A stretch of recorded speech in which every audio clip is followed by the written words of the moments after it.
Hello everyone, very warm welcome to all of you to physics asylum. स्वागत है आप सभी का। और लास्ट क्लास के अंदर हम डिस्कस कर रहे थे ड्रिफ्ट वेलोसिटी। तो जिस किसी को भी ड्रिफ्ट वेलोसिटी का कॉन्सेप्ट समझना है आप जा सकते हैं इसी प्लेलिस्ट के अंदर और वहाँ पर जाकर आप ड्रिफ्ट वेलोसिटी क्या है और करंट डेंसिटी क्या है ये सारे कॉन्सेप्ट आप वहाँ से समझ सकते हैं।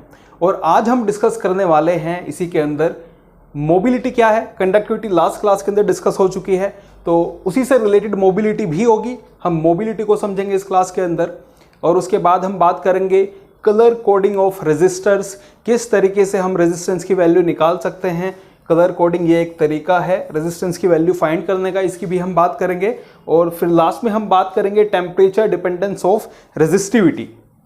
रेजिस्टिविटी और कंडक्टिविटी के अंदर जो यहाँ पर रिलेशन है उसकी हम बात करेंगे और टेम्परेचर के साथ साथ ये रेजिस्टिविटी और कंडक्टिविटी इसका वेरिएशन क्या है उसको भी समझने की कोशिश करेंगे।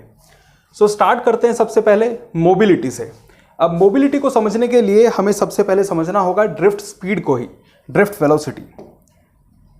सो जिस किसी को भी ड्रिफ्ट वेलोसिटी कॉन्सेप्ट समझना है आप जा सकते हैं, आप प्लेलिस्ट के अंदर उस वीडियो को दोबारा से देख सकते हैं, वहां से आपको बड़े अच्छे से वो कॉन्सेप्ट समझ में आ जाएगा। और थोड़ा सा अभी मैं आपको बताता हूं, अगर हमारे पास कोई भी कंडक्टर है और कंडक्टर के अंदर हमारे पास होते हैं फ्री इलेक्ट्रॉन्स।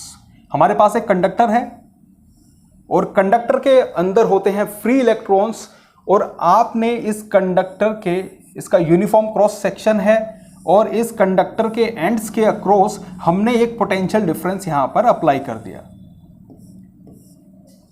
हम मानते हैं कि V पोटेंशियल डिफरेंस है, ये कुछ भी हो सकता है, 5 वोल्ट 10 वोल्ट। और कांस्टेंट पोटेंशियल डिफरेंस सप्लाई करने वाला जो हमारा मैकेनिज्म है उसी को हम बोलते हैं सेल। सेल या बैटरी एक ऐसा डिवाइस है जो हमें कांस्टेंट पोटेंशियल डिफरेंस प्रोवाइड करता है। अगर इस कंडक्टर की लेंथ L है, अगर इस कंडक्टर की लेंथ L है तो यहां पर जो इलेक्ट्रिक फील्ड एस्टैब्लिश होगा, इन दोनों एंड्स के बीच में एक इलेक्ट्रिक फील्ड एस्टैब्लिश होगा इस पोटेंशियल डिफरेंस की वजह से। और उस इलेक्ट्रिक फील्ड की वैल्यू क्या होगी? E would be equal to V/L। इतना इलेक्ट्रिक फील्ड एस्टैब्लिश हो जाएगा, यूनिफॉर्म इलेक्ट्रिक फील्ड, क्योंकि यहां पर यूनिफॉर्म क्रॉस सेक्शन है। अब जैसे ही ये इलेक्ट्रिक फील्ड अप्लाई होगा इस बैटरी के माध्यम से तो यहां पर जो हमारे फ्री इलेक्ट्रॉन्स हैं, कंडक्टर के अंदर अबंडेंट क्वांटिटी में फ्री इलेक्ट्रॉन्स होते हैं। इलेक्ट्रिक फील्ड जैसे ही अप्लाई होगा इन इलेक्ट्रॉन्स के ऊपर एक फोर्स लगेगी फील्ड की अपोजिट डायरेक्शन में। अब ये इलेक्ट्रॉन क्योंकि फ्री है ये दो कारणों से मूव करता है। एक है टेम्परेचर, टेम्परेचर की वजह से इलेक्ट्रॉन के पास थर्मल काइनेटिक एनर्जी है लेकिन उसकी वजह से वो रैंडमली हर एक डायरेक्शन में मूव करता है। अब ये जो एक्स्ट्रा फोर्स लगी इलेक्ट्रिक फील्ड की वजह से, ये फोर्स हमारी लेफ्ट डायरेक्शन में है और ऑन एन एवरेज सभी इलेक्ट्रॉन हमारे opposite to electric field drift करना स्टार्ट कर देंगे। और जब ये ड्रिफ्ट करेंगे तो इनका कोलिजन कॉन्टिन्यूसली लैटिस से हो रहा है, पॉजिटिवली चार्ज आयन से कॉन्टिन्यूसली कोलाइड कर रहे हैं, लेकिन इलेक्ट्रिक फील्ड के अपोजिट वो धीरे धीरे ड्रिफ्ट करना स्टार्ट कर देंगे और इसीलिए इसका हम नाम देते हैं ड्रिफ्ट वेलोसिटी। अवरोध है पॉजिटिव आयंस की वजह से इलेक्ट्रॉन्स मूव कर रहे हैं, कोलिजन भी होगा, लेकिन जो ड्रिफ्ट वेलोसिटी का कॉन्सेप्ट है वो एक एवरेज कॉन्सेप्ट है। हम बात करते हैं कि on an average electrons electric field के अपोजिट डायरेक्शन में ड्रिफ्ट कर रहे हैं। और ये एक्सप्रेशन हमने लास्ट क्लास के अंदर निकाला था और इसकी वैल्यू निकल कर आती है -E/m × टाउ। ये ड्रिफ्ट वेलोसिटी का एक्सप्रेशन है, ये एक वेक्टर इक्वेशन है जो हमें बता रही है कि आपकी जो ड्रिफ्ट वेलोसिटी है ये इलेक्ट्रिक फील्ड के अपोजिट है। ये माइनस साइन बता रहा है कि ड्रिफ्ट वेलोसिटी इलेक्ट्रिक फील्ड के अपोजिट है। E is the charge on electron, ये वैल्यू कांस्टेंट है। M is the mass of electron, ये वैल्यू भी हमारी कांस्टेंट है। और ये जो टाउ है this is the average time period between the collisions. ये टाउ क्या बता रहा है? इसको हम नाम देते हैं रिलैक्सेशन टाइम, इसको हम नाम देते हैं रिलैक्सेशन टाइम। और इसका मतलब है कि ऑन एन एवरेज दो कोलिजन्स के बीच में कितना समय बीतता है। सो ऑन एन एवरेज दो कोलिजन्स के बीच में जो समय बीत रहा है वो है हमारा टो, इसी को हम बोलते हैं रिलैक्सेशन टाइम, और ये हर एक कंडक्टर के लिए हमारा कांस्टेंट होगा। सो ड्रिफ्ट स्पीड के अगर हम मैग्नीट्यूड की बात करें, अगर मैं सिर्फ यहां पर मैग्नीट्यूड लेता हूं, सो इसका मैग्नीट्यूड है बराबर E/m E इंटू टो। सो ये डिपेंड कर रहा है इलेक्ट्रिक फील्ड पर। अगर हम किसी भी एक पर्टिकुलर कंडक्टर की बात कर रहे हैं, अगर किसी एक पर्टिकुलर कंडक्टर की हम बात करें, सो E/m, ये दोनों चीजें तो कांस्टेंट है, charge on the electron, mass of the electron, ये दोनों चीजें कांस्टेंट है, मल्टीप्लाइड बाय टाउ, ये क्या है, रिलैक्सेशन टाइम। और ये एक एवरेज कॉन्सेप्ट है। ऑन एन एवरेज दो कोलिजन्स के बीच में इलेक्ट्रॉन्स कोलाइड कर रहे हैं, लैटिस के साथ में इलेक्ट्रॉन कोलिजन कर रहे हैं दूसरे कोलिजन के साथ में। सो हम बात कर रहे हैं कि ऑन एन एवरेज दो कोलिजन के बीच में जो समय है वो है रिलैक्सेशन टाइम टो। और यहाँ पर बहुत ज़्यादा फ्री इलेक्ट्रॉन्स हमारे हैं, 10⁻22 इस ऑर्डर के फ्री इलेक्ट्रॉन्स होते हैं हमारे कंडक्टर के अंदर। ओके, ये बात कर रहे हैं हम पर यूनिट वॉल्यूम। पर यूनिट वॉल्यूम कितने इलेक्ट्रॉन होते हैं, 10⁻22। सो E/m इंटू टो, ये क्वांटिटी हमारी एक कांस्टेंट है। सो हम यहां से देख सकते हैं डेट ड्रिफ्ट वेलोसिटी जो है सीधा सीधा रिलेटेड है कि जो आपने इलेक्ट्रिक फील्ड अप्लाई किया है। इन फैक्टर्स को मैं कंट्रोल नहीं कर सकता, एक्सटर्नल अप्लाइड इलेक्ट्रिक फील्ड, इसकी वैल्यू हम फिर भी कंट्रोल कर सकते हैं। सो ड्रिफ्ट वेलोसिटी का मैग्नीट्यूड हमारे पास है E/m into tau into the electric field. अब बात करते हैं मोबिलिटी की। अब हम मोबिलिटी के कॉन्सेप्ट को समझ पाएंगे।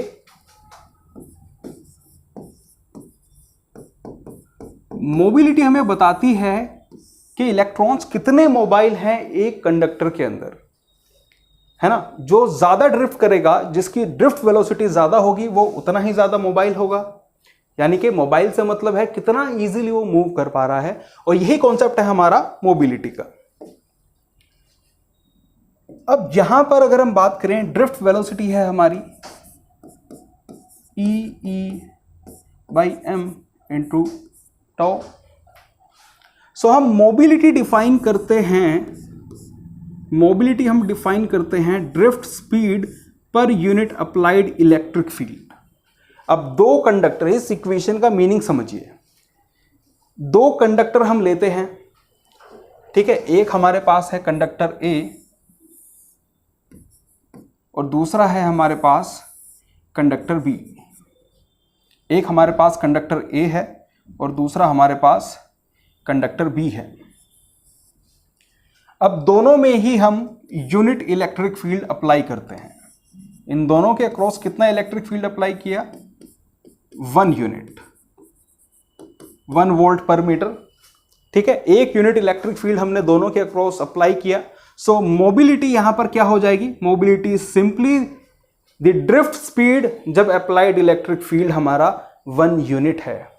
तो कौन से कंडक्टर की मोबिलिटी ज्यादा होगी, जहां पर सेम अप्लाइड इलेक्ट्रिक फील्ड के लिए इलेक्ट्रॉन्स ज्यादा वेलोसिटी से, ज्यादा गति के साथ ड्रिफ्ट कर रहे हैं। तो ये कॉन्सेप्ट है हमारा मोबिलिटी का। Mobility is drift speed, mobility is drift speed per unit applied electric field. This is drift speed per unit applied electric field. Mobility is the कि कितनी गति से इलेक्ट्रॉन ड्रिफ्ट कर रहे हैं जब आपने एक पर्टिकुलर, आपने यूनिट इलेक्ट्रिक फील्ड अप्लाई किया है किसी कंडक्टर के अक्रॉस। अब यहां पर अगर हम देखें कि ड्रिफ्ट स्पीड और मोबिलिटी के बीच में जो रिलेशन है वो यहां पर लिखा हुआ है। So drift mobility would be equal to, drift speed की वैल्यू हम यहां पर अगर पुट करें E/m इंटू टो इंटू ई, ये हमारी drift speed multiplied by 1/e। So E और E ये कैंसिल हो जाएगा और हमारे पास बचा E/m इंटू टो। हमारे पास ये क्वांटिटी बची E/m इंटू टो। अब सर ये तो दोनों चीजें एक कंडक्टर के लिए कांस्टेंट है, रिलैक्सेशन टाइम भी हर एक कंडक्टर के लिए फिक्स है, सो मोबिलिटी भी हर एक कंडक्टर की फिक्स हो जाएगी. सो दिस इज रफली a constant for a given conductor. This is रफली a constant for a given conductor.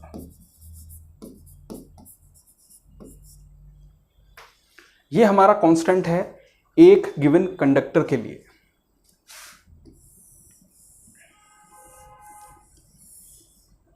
अगर लास्ट क्लास आपने ध्यान से की होगी तो वहां पर हमने एक और चीज सीखी थी.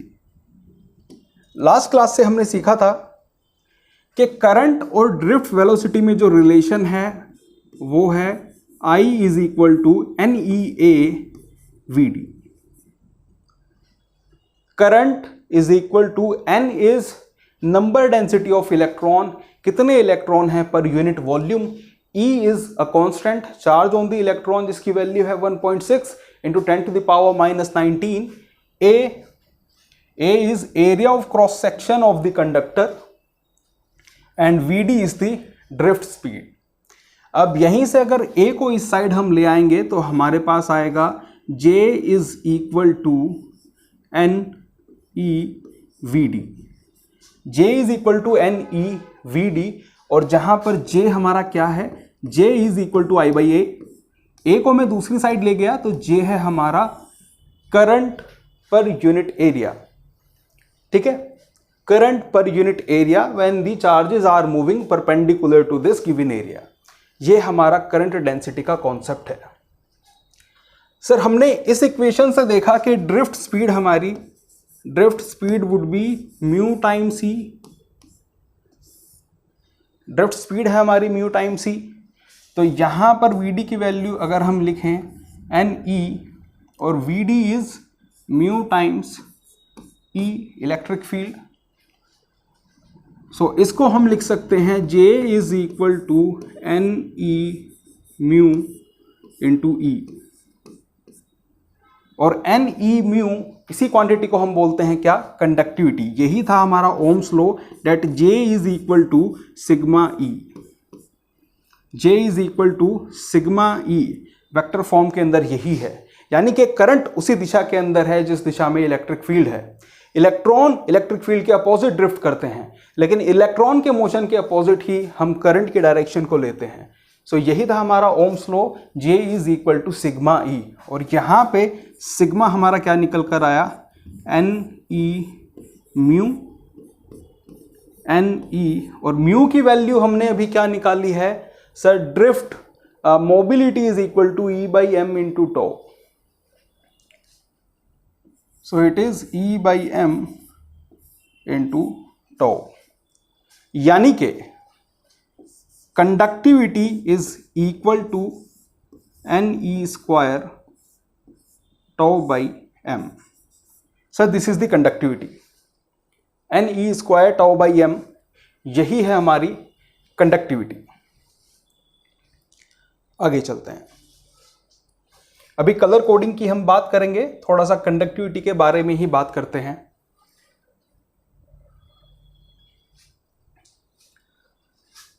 हमने बात की रेट sigma is equal to NE square tau by M.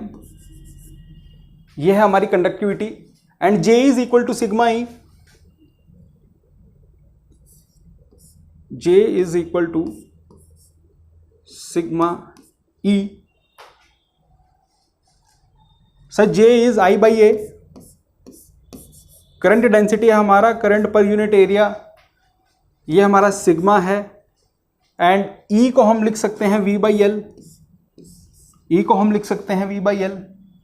यहां से आप देख सकते हैं that E is V by L. So E is equal to V by L. अब इधर से हम लिख सकते हैं that V is equal to 1 by sigma L by A into I. अब ये फॉर्म बन गई हमारी V is equal to I R. ये फॉर्म हमारी हो गई है V is equal to I R. और यहां से आप देख सकते हो date resistance is equal to 1 by sigma L by A और ये जो क्वांटिटी है 1/σ, इसी को हमने बोला rho resistivity. So R is equal to rho L/A।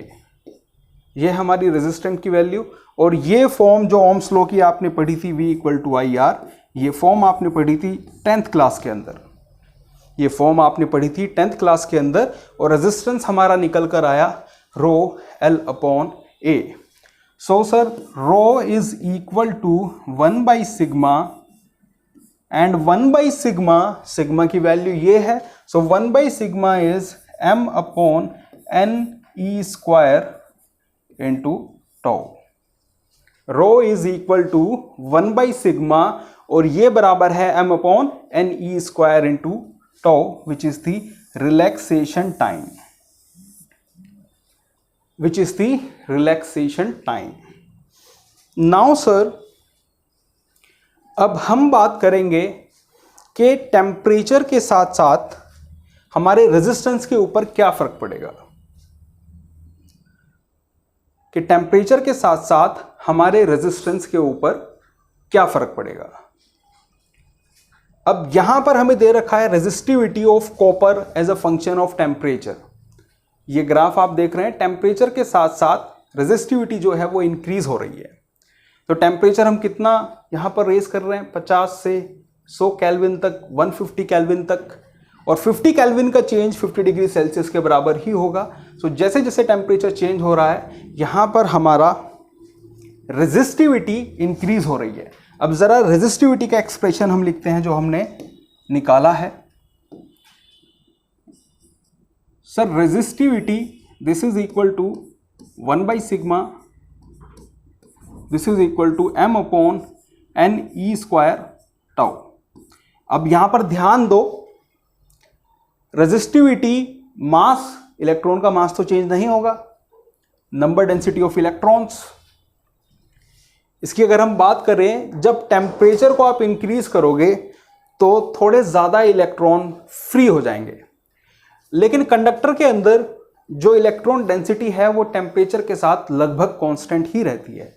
Conductors के पास इतने फ्री इलेक्ट्रॉन हैं कि n के ऊपर भी कोई खासा चेंज नहीं होगा, n के ऊपर भी कोई खासा असर नहीं पड़ेगा। E, दिस इज कांस्टेंट, ये तो E is charge on the electron. और अब रिलैक्सेशन टाइम की अगर हम बात करें तो जब इलेक्ट्रॉन्स रैपिडली कोलाइड कर रहे हैं, टेम्परेचर इंक्रीज होगा, उनके पास ज़्यादा काइनेटिक एनर्जी है, तेजी से मोशन करेंगे और नंबर ऑफ कोलिजन पर सेकेंड इंक्रीज हो जाएंगे।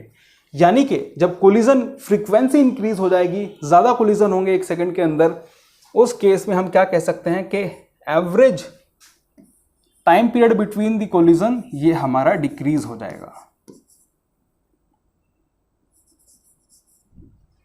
ठीक है, average time period between collision ये हमारा डिक्रीज हो जाएगा। यानी कि टेम्परेचर के साथ इन्वर्सली रिलेटेड है रिलैक्सेशन टाइम।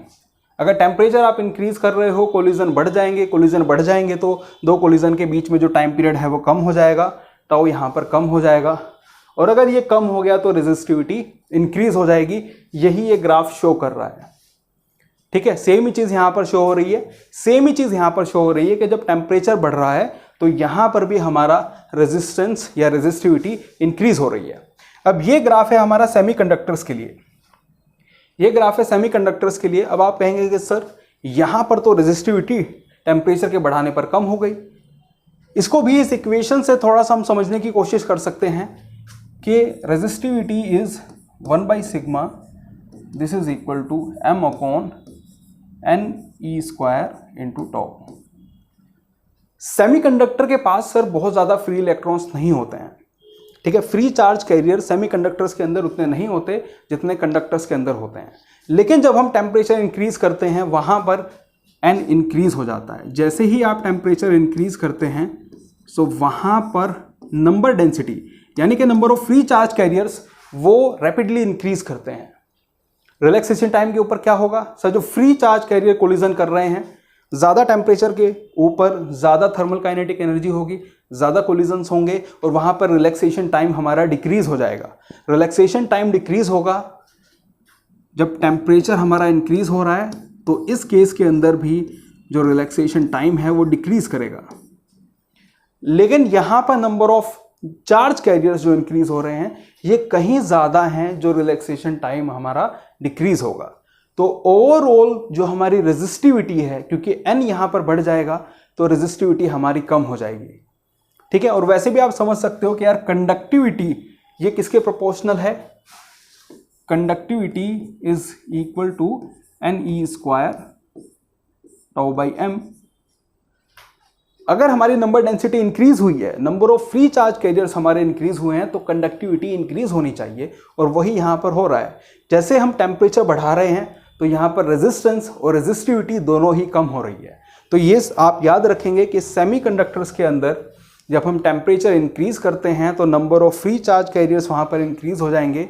यहां पर भी रिलैक्सेशन टाइम हमारा डिक्रीज करेगा, लेकिन सेमीकंडक्टर के अंदर टेम्परेचर इंक्रीज करने पर रेजिस्टेंस कम हो जाता है, रेजिस्टिविटी कम हो जाती है। और कंडक्टर्स के अंदर जैसे आप टेम्परेचर इंक्रीज करेंगे तो वहां पर रेजिस्टेंस भी हमारा इंक्रीज हो जाएगा।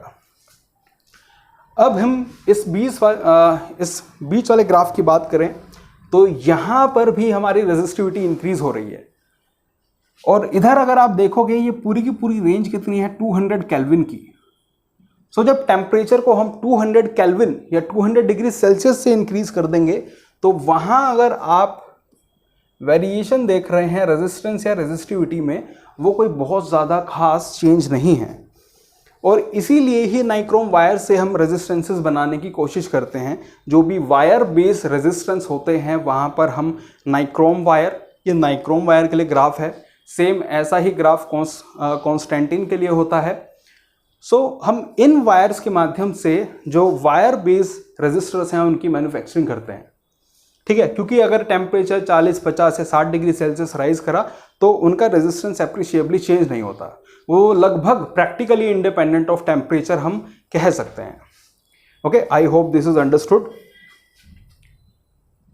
अब हम बात करते हैं colour coding of resistors. Resistors की वैल्यू किस तरीके से हम निकाल सकते हैं। दो तरह के रेजिस्टर हमारे पास होंगे, एक होगा हमारा वायर बेस रेजिस्टर जो कि बना होगा नाइक्रोम वायर से या जो बना होगा कॉन्स्टेंटिन के वायर से, और दूसरे हमारे रेजिस्टर्स होते हैं कार्बन बेस्ड रेजिस्टर्स। दूसरे हमारे रेजिस्टर्स होते हैं carbon based resistors. So carbon based resistors काफ़ी कॉम्पैक्ट होते हैं, ज़्यादा वेरिएशन टेम्परेचर के साथ इनमें नहीं देखना पड़ेगा, और इन्हीं को हम यूज़ करते हैं। जो प्रैक्टिकली लैब के अंदर हम रेजिस्टर्स यूज़ कर रहे हैं उनकी वैल्यू हमें कैसे पता लगेगी, तो उसके लिए हमने एक कलर कोड बना रखा है। रजिस्टर हमारा दिखने में कुछ इस तरीके से होगा, छोटा, आप सभी ने शायद अपने स्कूल लैब्स के अंदर इनको देखा भी हो। और इस रजिस्टर के ऊपर कुछ बैंड्स बने होते हैं, ये दोनों रजिस्टर के टर्मिनल्स हो गए, और यहाँ पर कुछ बैंड्स बने हुए हैं, पहला बैंड, दूसरा बैंड, तीसरा, चौथा, और हर एक बैंड का कोई ना कोई कलर है। ऐसे ही दूसरा रजिस्टर ये है, इसमें भी डिफरेंट बैंड्स हैं, येलो, वॉयलेट, ब्राउन और गोल्ड। अब यहां पर देखो हर एक कलर के लिए एक नंबर, एक मल्टीप्लायर और कुछ टॉलरेंस यहां पर दी हुई है। तो इस टेबल को याद करने का एक तरीका है, शायद स्कूल में भी आप लोगों को यही बताया गया हो, हमें भी यही बताया गया था। बी बी रॉय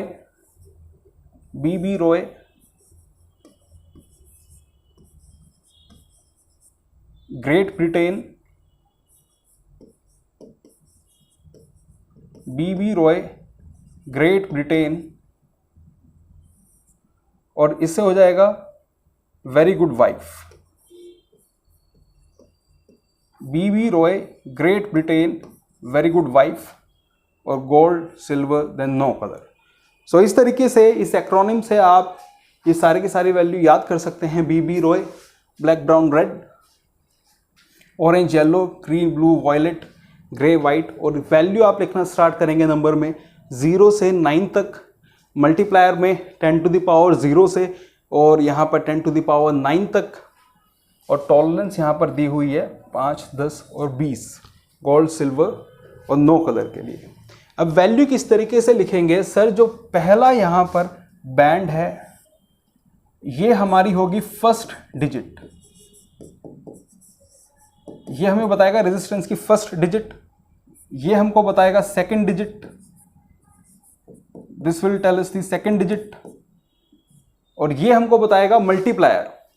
तो यानी कि जब भी हम रेजिस्टर की वैल्यू लिखेंगे, पहले जो दो बैंड हैं वो हमको वैल्यू देंगे फर्स्ट डिजिट और सेकंड डिजिट की, यानी कि यहां पर दो सिग्निफिकेंट डिजिट्स होंगी और उसके बाद मल्टीप्लायर आएगा 10 की पावर कितनी। So third band is for the multiplier और लास्ट वाला बैंड आपका हो जाएगा टॉलरेंस के लिए। अब वैल्यू लिखेंगे कैसे? रेड, सर रेड किस वैल्यू को रिप्रेजेंट कर रहा है? रेड इज फॉर नंबर, सो 2, यानी कि पहली डिजिट भी 2, सेकंड डिजिट भी 2। अब थर्ड बैंड हमें मल्टीप्लायर बताएगा और उसका कलर भी रेड है, so multiplier for red is 10 to the power 2। अब लास्ट वाला है सिल्वर। अब यहां से हम देख सकते हैं सिल्वर की टॉलरेंस है 10, सो प्लस माइनस 10%। इतने एरर रेंज के अंदर आपको आपके रेजिस्टेंस की वैल्यू मिल जाएगी। कितना रेजिस्टेंस है? 22 into 10 to the power 2 ohm with an error of plus minus 10%। अब इसी तरीके से सेकंड वाले रेजिस्टर के लिए भी हम रेजिस्टेंस की वैल्यू लिख सकते हैं। येलो फर्स्ट डिजिट के लिए है, सो फर्स्ट डिजिट 4 हो गई। देन सेकंड इज वॉयलेट 7 हो गई। तो यानी कि हमारी जो यहां पर सिग्निफिकेंट डिजिट्स हो गई वो 4 एंड 7, 4 येलो के लिए, वॉयलेट के लिए 7। तीसरा बैंड हमारा बताएगा मल्टीप्लायर और मल्टीप्लायर के लिए कलर है हमारा ब्राउन, सो मल्टीप्लायर है यहां पर 10 multiplied by 10 and last digit is gold हमको बताएगा tolerance.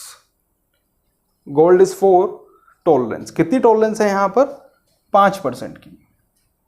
So tolerance is plus minus 5%।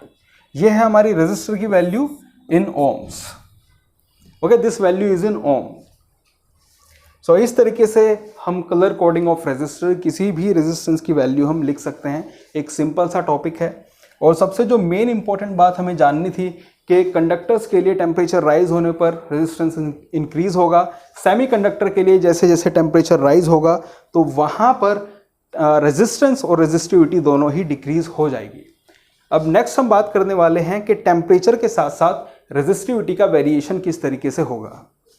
तो दो चीज़ें यहाँ पर ध्यान देने वाली हैं। पहली ये कि टेम्परेचर, अगर हम बात करें कंडक्टर की, तो टेम्परेचर के इंक्रीज करने पर वहाँ पर रेजिस्टिविटी भी इंक्रीज होगी और रेजिस्टेंस भी हमारा इंक्रीज होगा। तो चेंज इन रेजिस्टिविटी जो है ये डिपेंड करेगी कि ओरिजिनल वैल्यू रेजिस्टिविटी की कितनी थी और साथ ही साथ टेम्परेचर के अंदर चेंज कितना हुआ है। ठीक है, साथ ही साथ टेम्परेचर के अंदर चेंज कितना हुआ है। तो change in resistivity delta rho, proportionality sign हटाएंगे तो एक कांस्टेंट हमको इंक्लूड करना पड़ेगा, alpha rho naught delta T, alpha rho naught delta T. अगर टेम्परेचर आपने इंक्रीज कर दिया, मान लीजिए टी नॉट इनिशियल टेम्परेचर था और फाइनली आप ले गए टेम्परेचर टी तक, टेम्परेचर हमने यहाँ पर इंक्रीज कर दिया। सो डेल्टा टी हमारा कितना हो गया? Delta T would be T minus T naught. Delta T would be T minus T naught और टी नॉट टेम्परेचर पर जो रेजिस्टिविटी थी that is rho naught, temperature T पर जो रेजिस्टिविटी है that is rho. So delta rho is rho minus rho naught. Okay, delta rho is rho minus rho naught. So this is equal to alpha rho naught into delta T. Alpha यहां पर constant है, temperature coefficient of resistivity, value of resistivity at temperature T, ये निकल कर आ जाएगी rho naught 1 plus alpha delta T. ठीक है, rho naught is the value of resistivity at temperature T naught. अब सेम ही रिलेशनशिप हमारी रेजिस्टेंस के लिए होगी। रेजिस्टिविटी रेजिस्टेंस से सीधे सीधे रिलेटेड है, तो रेजिस्टेंस के बीच भी हमारा सेम ही रिलेशन होगा। R new resistance is equal to R naught 1 plus alpha delta T.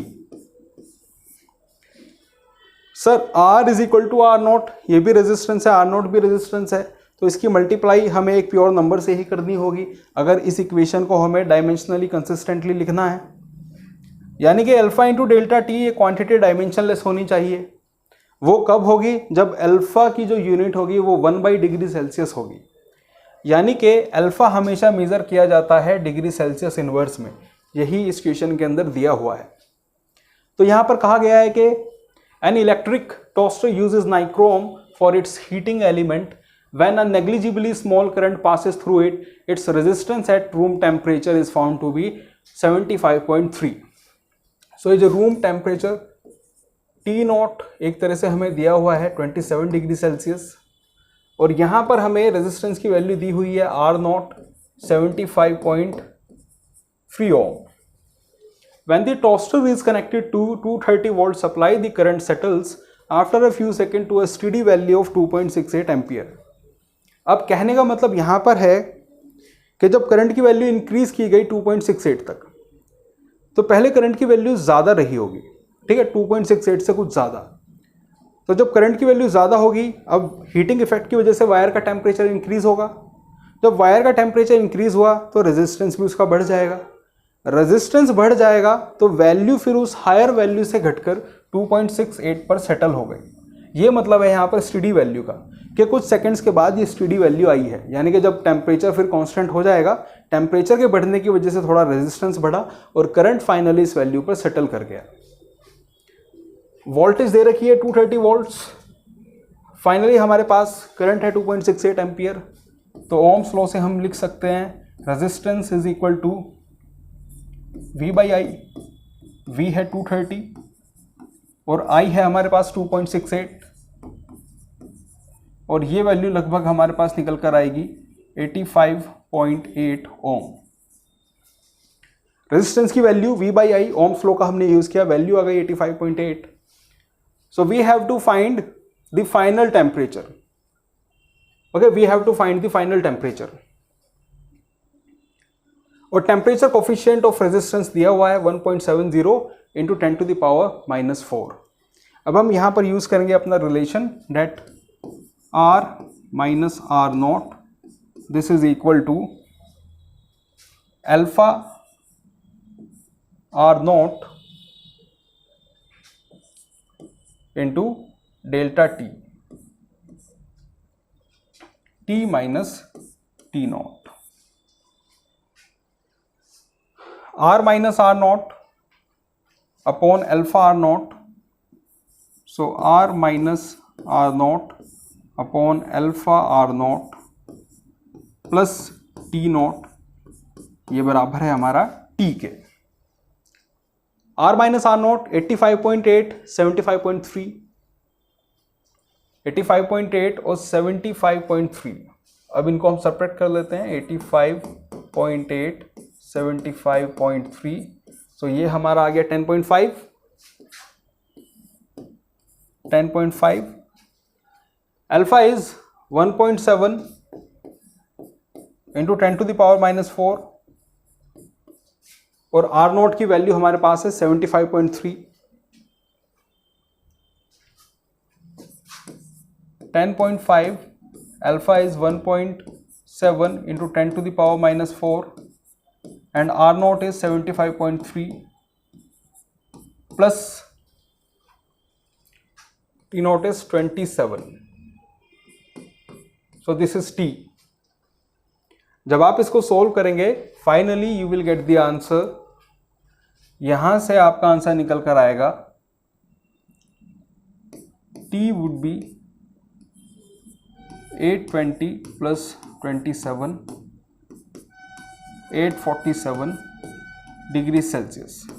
Sir ये होगा आपका फाइनल टेम्परेचर, ठीक है, this will be our final temperature. So कैसे वेरिएशन है रेजिस्टिविटी का और रेजिस्टेंस का टेम्परेचर के साथ में, वो वेरिएशन इस तरीके से दिया हुआ है। Change of resistivity, change of resistance, ये डायरेक्टली प्रोपोर्शनल है इनिशियल वैल्यू ऑफ रेजिस्टिविटी या रेजिस्टेंस के, ये डायरेक्टली प्रोपोर्शनल है चेंज ऑफ टेम्परेचर के। तो यहां हमने एक लीनियर रिलेशनशिप इन्वॉल्व की है, यानी कि ये चेंज जो है y is proportional to x, √x या x² नहीं, हमने डेल्टा टी की पावर 2 या √डेल्टा टी नहीं लिया। तो हमेशा ये जो ग्राफ बनता है स्ट्रेट लाइन ग्राफ, इसलिए इस तरह के रिलेशनशिप को हम बोलते हैं लीनियर रिलेशनशिप। और यहाँ पर जो रिलेशनशिप दी हुई है, ये अगर छोटे टेम्परेचर रेंज के अंदर हम बात करेंगे तो कंडक्टर्स के लिए हम मान सकते हैं कि लगभग लीनियर रिलेशनशिप ही है। अगर आप एक छोटे से पोर्शन की बात कर रहे हैं तो हमेशा हम इस कर्व को एक स्ट्रेट लाइन से अप्रॉक्सीमेट कर सकते हैं। ठीक है, तो हमने यहाँ पर लीनियरिटी, एक लीनियर रिलेशन मानकर हमने इस क्वेश्चन को सॉल्व किया है और यही इक्वेशन आपको एग्जाम के अंदर भी यूज करनी होगी। सो आज के लिए इतना ही। We have learned about colour coding of resistors और हमने समझा कि रेजिस्टिविटी किस तरीके से वेरी करती है और हमने मोबिलिटी को भी समझा। ठीक है, बाकी अगर आप लोगों की कोई इश्यूज़ हैं, कोई प्रॉब्लम्स हैं, आप कमेंट सेक्शन के अंदर भी बता सकते हैं। And in the next class we will start with the combination of resistances और उसके बाद में हम cells, EMF, combination of cells, इनकी भी बात करेंगे और फाइनली फिर हम एनसीईआरटी के सॉल्यूशंस करने वाले हैं। और हाँ, किरचॉफ लॉ को भी हम डील करेंगे काफ़ी डिटेल के अंदर।